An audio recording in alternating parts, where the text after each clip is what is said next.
The elderly neighbor, who was tired of the constant quarrels coming from the neighboring apartment, went out into the hallway. In the hallway, the shouts from the apartment were much louder. She approached the huge metal door and knocked with her frail old hand. She knocked again until someone from the other neighbors came out. They were also fed up with constantly hearing these screams and quarrels, and began banging on the door too until those who were shouting inside calmed down. "How much more can you yell? If you can't get along, just get a divorce. Good Lord, how is it even possible to live together as a couple? People choose each other to live soul to soul for their entire lives. Well, sometimes sweethearts argue, but they make up afterward."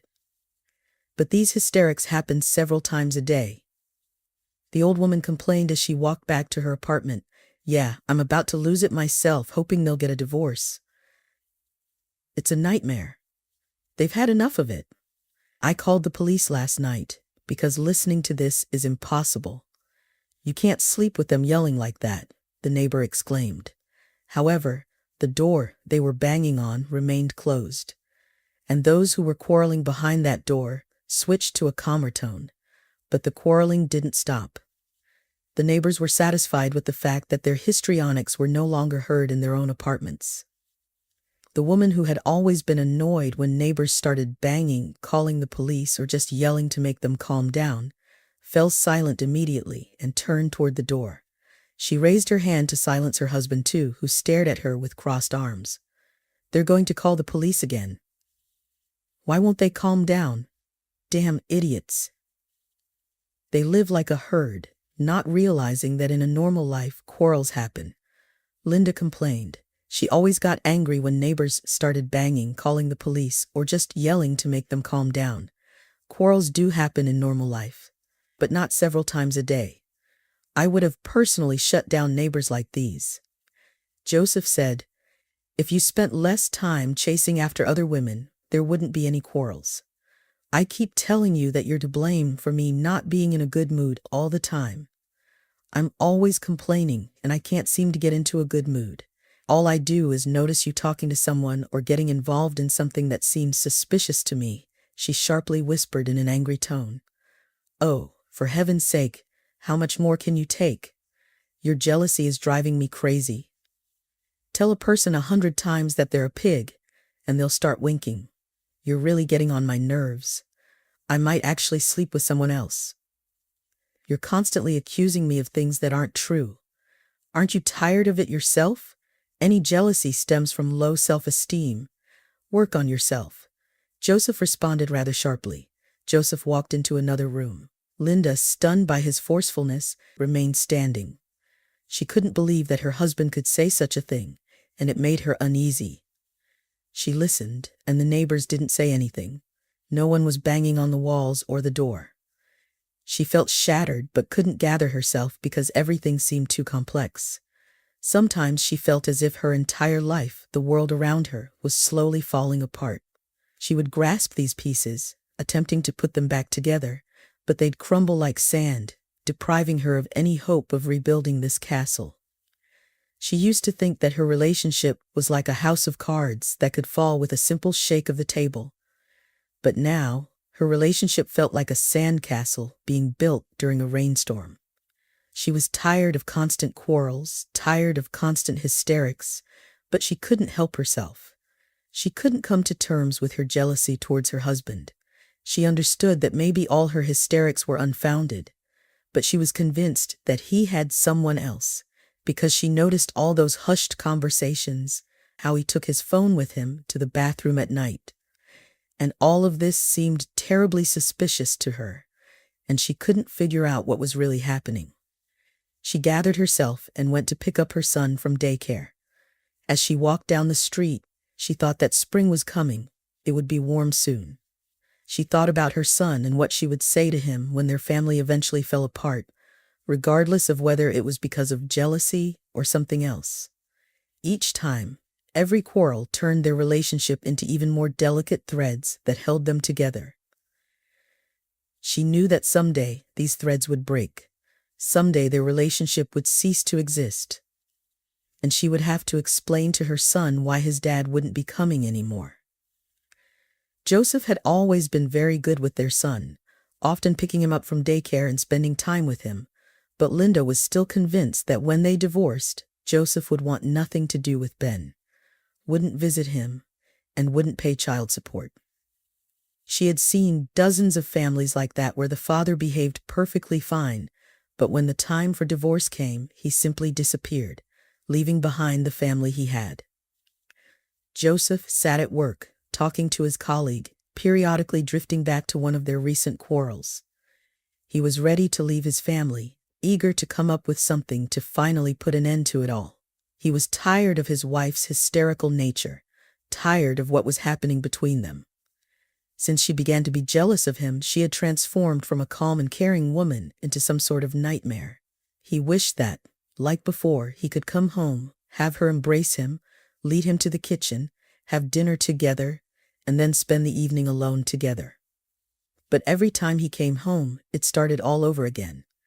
And every time it ended with either a quarrel or hysterics on her part, or with more conditions he could never fulfill. He was tired of seeing how much she had changed, what she had become. It saddened him that he had once loved this woman. Now she was turning into the same harpy as he'd heard about from his acquaintances.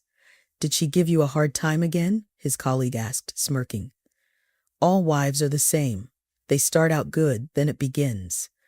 Every day it's complaints, quarrels, and hysterics. I've seen only a few happy marriages in my life where the woman stays calm. All the rest are the same. She just gets on my nerves with her jealousy. I'm tired of going through the same quarrels every time. I just want to come home and relax, not hear every time how awful and bad I am." Joseph complained, hoping that his friend would understand. By the end of the workday, he had calmed down a bit, and his anxieties had subsided. He decided to pick up his son from daycare early.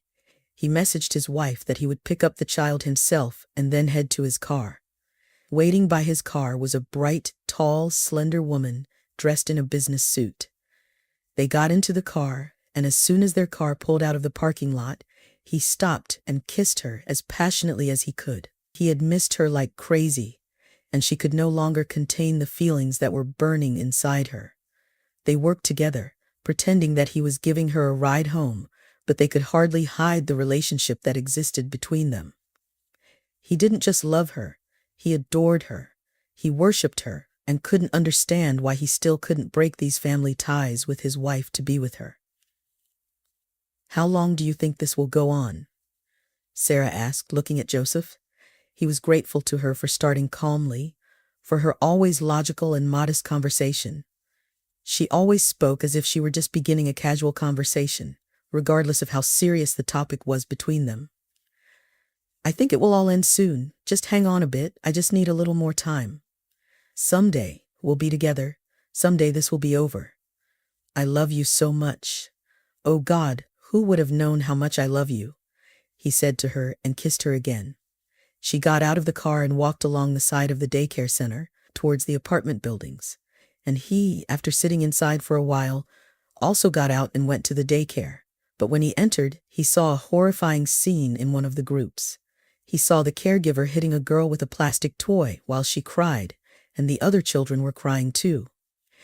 This situation shocked him so much that he just froze in the doorway, not knowing what to do. When he snapped out of it for a moment, he rushed towards the caregiver, pushed her aside, and picked up the girl, who immediately clung to his neck. He didn't wait a minute and immediately called the police. When the police arrived, the proceedings began, and the whole mess started. Naturally, Joseph could not leave early, as he had promised his wife. She called him now and then, but he immediately switched to a video link and showed her what was happening in the kindergarten. She immediately realized that no mistress was out of the question. She calmed down and waited for them at home. The situation turned out to be much worse than Joseph expected. The parents arrived. The children began to tell each other that the teacher was beating them. They began to show bruises, and the teacher shouted that it was impossible to bring them up in any other way. Everyone was so shocked that they had brought their children to this monster that now all the words were left far behind. They all had to sign not to leave.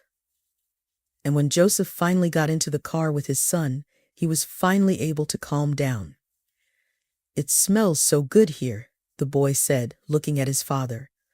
Joseph remembered the scent of his lover's perfume, but quickly brushed it off, realizing that the boy wouldn't even think of anything like that.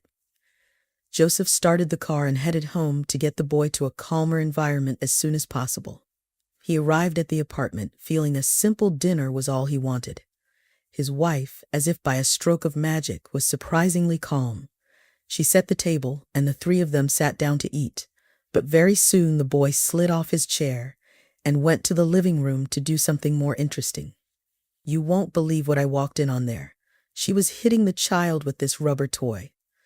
"Plastic, rubber's damn if I know."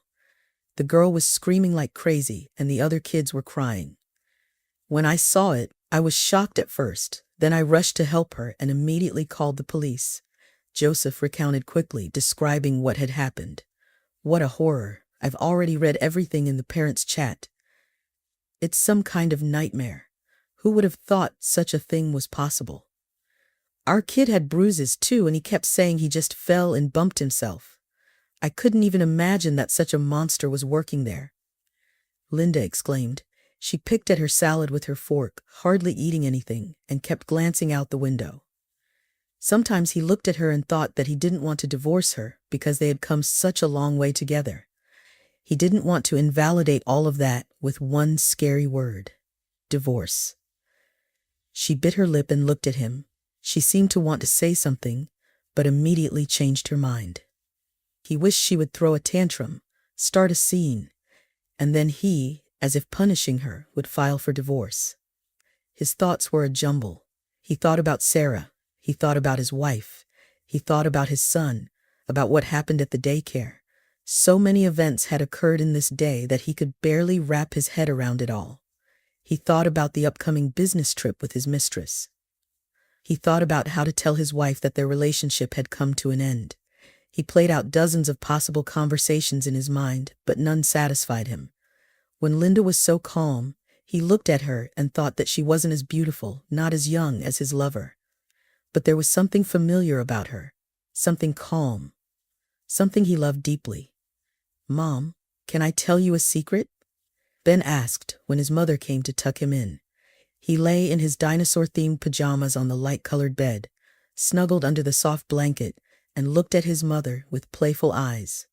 She smiled and nodded. "Dad came with some lady after me. He kissed her, just like he kisses you."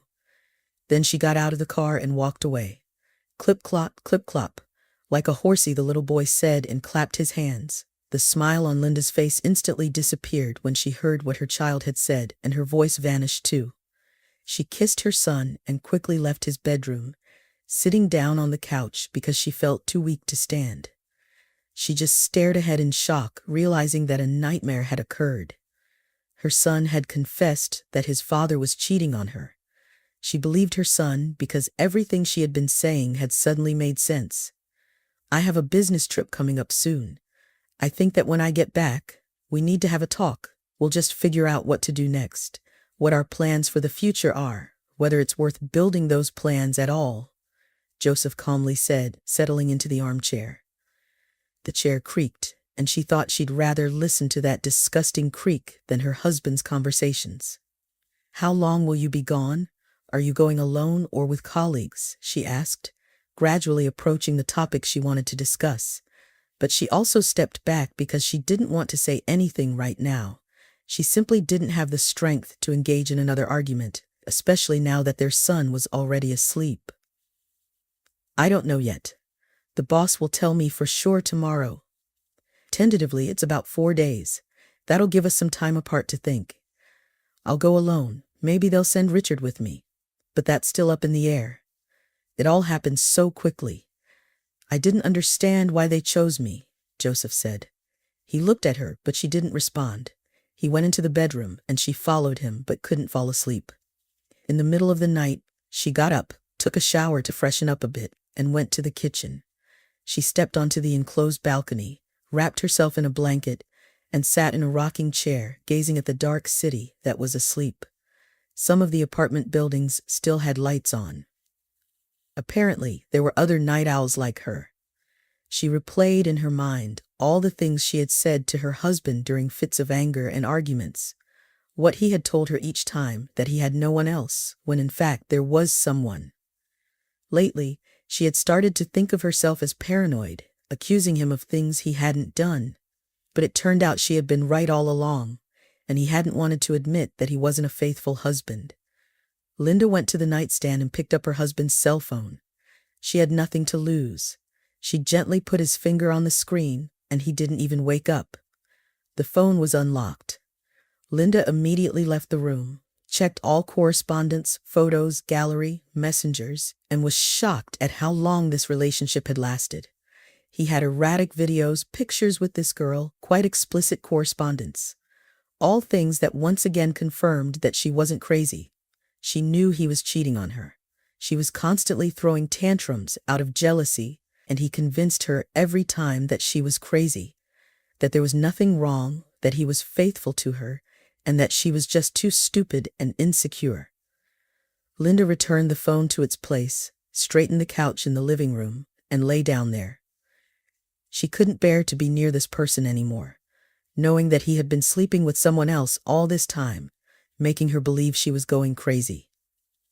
Linda knew that the girl she had seen in the photo was much younger and more beautiful than her, but she couldn't understand how her husband could betray everything that had been between them just for temporary youth and temporary beauty. She couldn't make sense of why he had decided to leave her and their son, replacing them with a younger lover.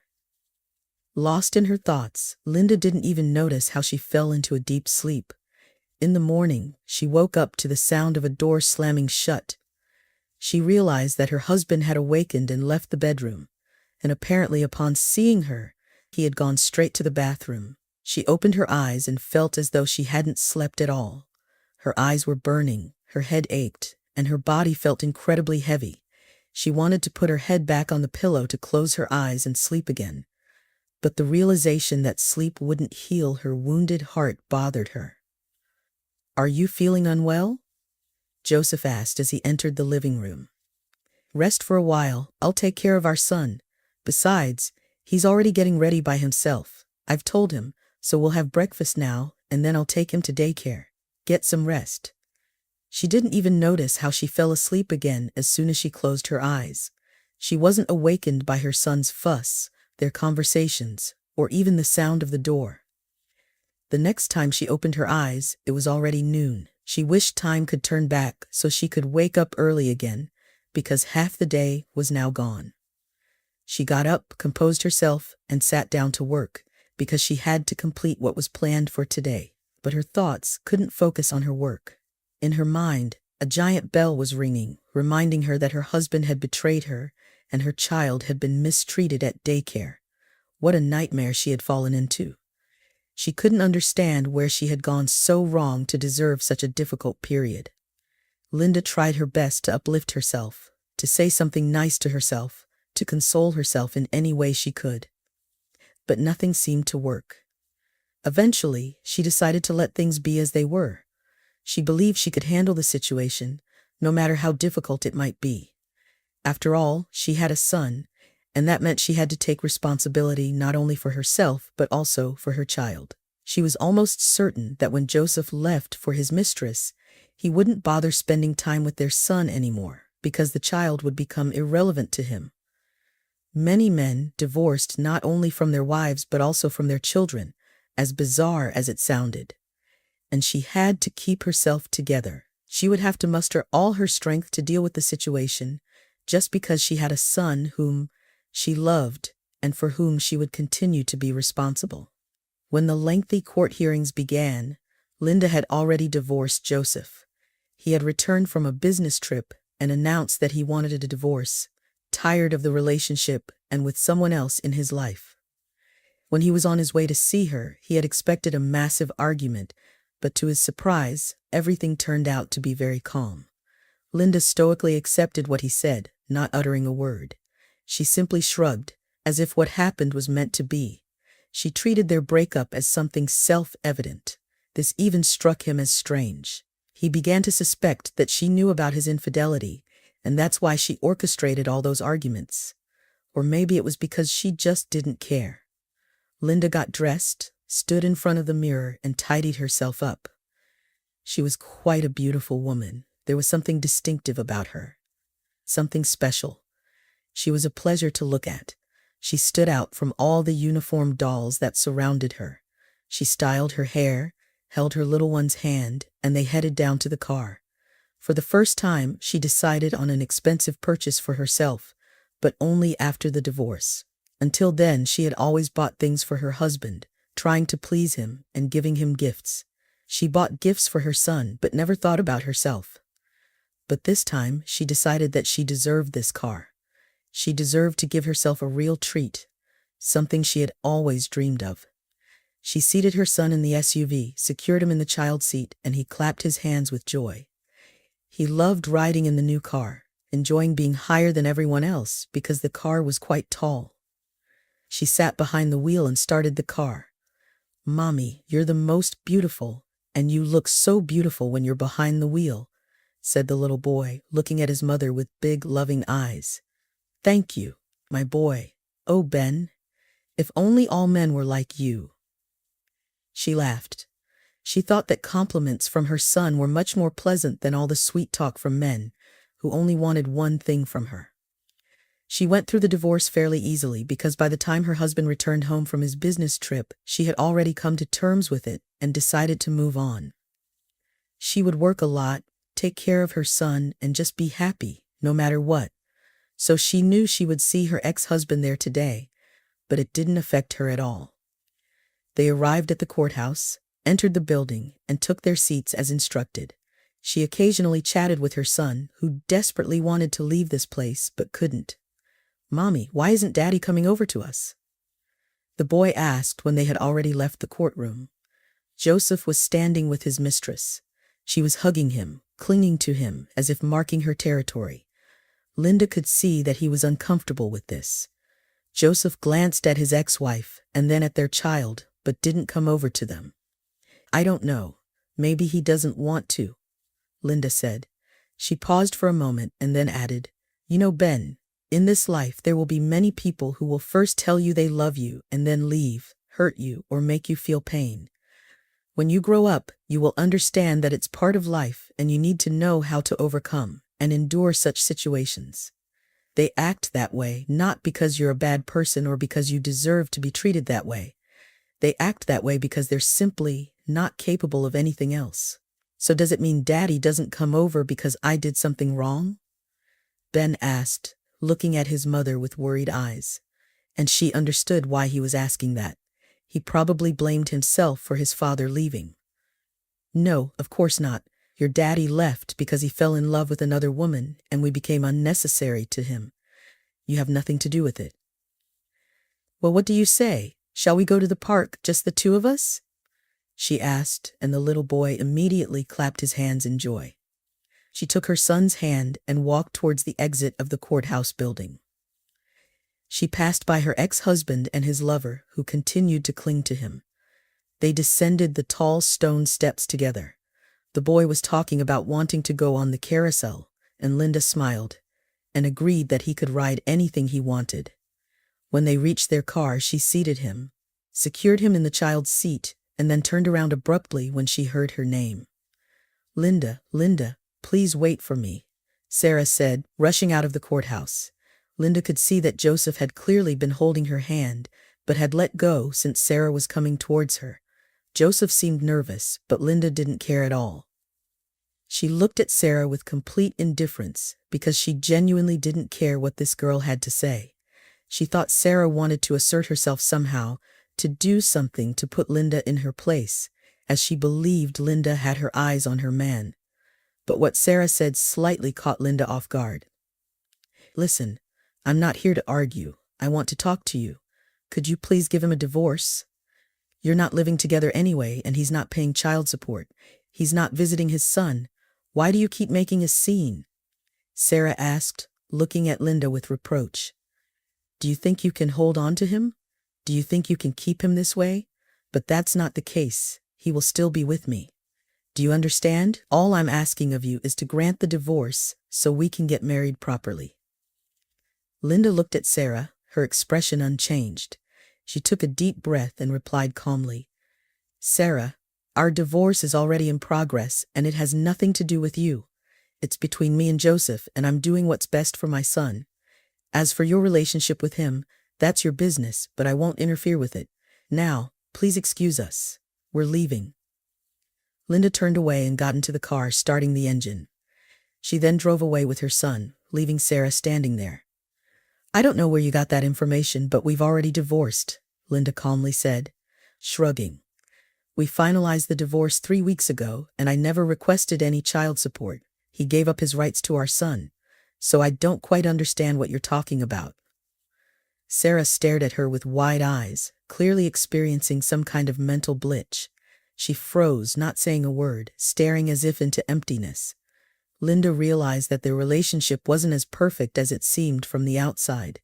Something must have happened if her ex-husband was still lying about being married. If he hadn't intended to marry Sarah. Sarah bit her lip, looked at her ex-husband's former wife, and suddenly felt ashamed. "I'm sorry, but I need to go." "I have a lot to do with my son," Linda said, walking back to her car. She got behind the wheel and drove away, without even looking at the bewildered Sarah, who remained in the same spot. She didn't understand why her ex-husband wasn't telling the truth about the divorce, about relinquishing his rights to their child. His life was now full of freedom. As they say, do whatever makes you happy. He could have married his beauty, but he continued to lie to her. This situation taught Linda that a man could have a complete breakdown, cry and swear he's not at fault, all while lying. When they arrived at the park, the little boy immediately forgot about everything that had happened. He was drawn into a game with other children. Linda sat on a bench, sipped her coffee, and watched her child play. She also kept an eye on the time because her sister was supposed to arrive soon. When she saw the plump, pretty girl entering the park, she quickly got up and hurried to embrace her. "Linda, you look absolutely stunning," her sister said with a sincere smile. "It's so nice to see that you're happy, that you look so joyful and radiant." Today was the final court hearing and she got a substantial sentence. "What's not to be happy about? You know, there was Joseph. He didn't even come to us. Ben asked me if he was to blame for Dad not coming to us or not. It's so painful to realize that the little one blames himself. Although in reality, it's not like that at all. I tried to explain to him that he's not to blame for anything. But somehow, it makes me sad about what's happening," Linda said, recounting what had happened outside the courthouse and inside. She looked towards the playground. Right now, Ben was pretending to be a pirate, running around the ship and giving orders. "Don't worry, everything will be fine, you will see. He's a good boy, he'll grow up and understand everything. And Joseph will probably understand everything someday too, but it will be too late by then. I think things aren't going well with him if he still hasn't said that we're divorced. But I want you to always remember how he treated you. Maybe he doesn't want to marry her because he actually wants to get you and your son back.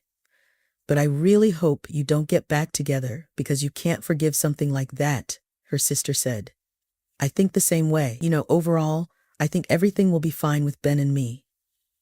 He'll grow up to be a wonderful young man, a great husband. Someday he'll get married and never treat his wife like that," Linda said, still smiling at her son. They chatted, drank coffee, just enjoying the fact that they could talk without worrying about work. Both of them worked online, so they could afford to take breaks at any time. They talked, laughed, and overall, the day was filled with pleasant memories. Years had passed since Linda stood in the park chatting with her sister as the final court session had unfolded behind them, and to this day, she remembered that day with warmth because it somehow stood out in her memory. Her sister had gone abroad again and now visited very rarely, but for some reason, that day in the park seemed to be the brightest to her. She answered the phone call, got into her car, and just froze. When she looked back on her past, she found it hard to realize how much her life had changed. She had been unhappy in her marriage, constantly jealous of her husband, and constantly regretted her inability to explain to her son why his father didn't want to spend time with him. It had been incredibly difficult for her to get back on her feet, to work again, to go back to her second job to secure a decent future for her son. But now everything had changed. She felt absolutely happy. When she looked back on the past, she no longer blamed herself, no longer blamed her ex-husband. She was simply grateful for the lesson in her life. She arrived at the school, picked up her son, and they headed towards the apartment buildings together.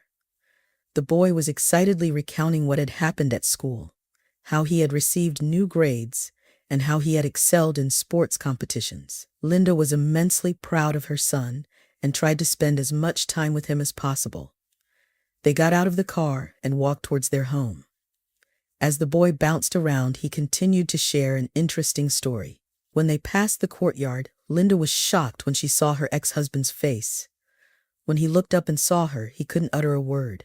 He saw her in an expensive suit, arriving in an upscale car, and it was evident that she was far from struggling.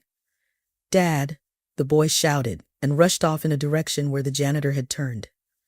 He saw a man in a business suit pull up in a fancy car, scoop up the boy, and twirl him in the air. He looked at his ex-wife, seeing how lovingly Linda gazed at this man, and once she had looked at him with the same loving eyes.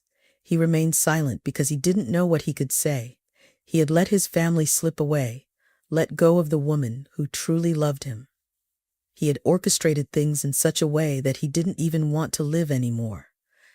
He felt like he had hit rock bottom, from which there seemed to be no way out, and there was no one by his side who could extend a helping hand or even lower a ladder. "How did this happen? Did you remarry?" he asked, realizing that he was asking questions he didn't really want the answers to. "Yes, I'm married. I have a happy marriage, a wonderful job, a big house. I came to visit his mother." "Why do you ask?" she replied. "You can't imagine how much I regret leaving you back then. Sarah turned out to be completely different from what I thought. And very soon, she started nagging at me just like you did. The same scandals, the same fits of jealousy. It all started all over again. I left one like that, only to end up with another," he said sharply. "I went to another one, and it turned out she swindled me out of money, and I had to get into debt. In the end, I hit rock bottom in life." The man was filled with remorse and regret as he looked at the life he had lost and the happiness he had missed out on. Linda nodded, said nothing to him, and went to her husband. He asked her something. She waved her hand, kissed him, and they walked into the apartment building together. Joseph felt tears welling up in his eyes. He turned away, not wanting to watch the happy family where he had once belonged. Now he could only watch from the sidelines, envy how another man had become a real father to his son. All the words Joseph had spoken were utterly insignificant to Linda. She knew he was lying. Because if he wanted to be with them, if he wanted to reach out to his son, spend time with him, or even just come to the playground to say hello, he could have done so over the years. But he never once came to see his son, never called, never wished him a happy birthday. He had no interest in being in their lives. And now he stood before her, claiming he wanted it all back, and once again trying to hurt her with the accusation of being a hysterical, jealous woman. Linda thought that Sarah, most likely, had faced the exact same situation as she had once. She noticed all those suspicious things, saw how he behaved, and knew it was all because he had another woman. And she, too, probably threw tantrums, argued with him. And he would look her in the eyes, pretending to be innocent, lying that there was nothing going on. Linda entered the apartment, where a kind-hearted woman embraced her, kissed her, hugged her son, and they all went to the kitchen to have lunch together and chat. Linda sat at the table, looked at her family, and realized that she was truly happy. Once she had thought that the pain of divorce would drive her insane. But now she understood that destiny always takes something away to give something much greater, and more significant in return than what was originally lost. Despite all she had been through, she was grateful for every trial she had endured, because for the happiness she felt now, she was willing to endure anything and everything.